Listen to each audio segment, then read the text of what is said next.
Bayad ka paano ba niyo? Bayad na. Hindi pa.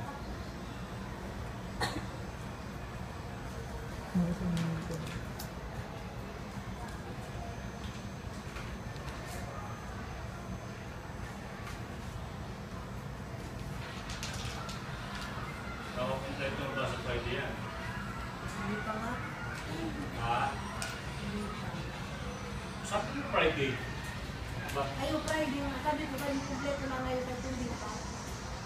Natanong ko sa'yo kung makakompleto mo sa Friday. Bunuhan niya ako. Bunuhan mo yan, ha? Ano tayo ng company niya? Kung stock lift ka na. Ito yung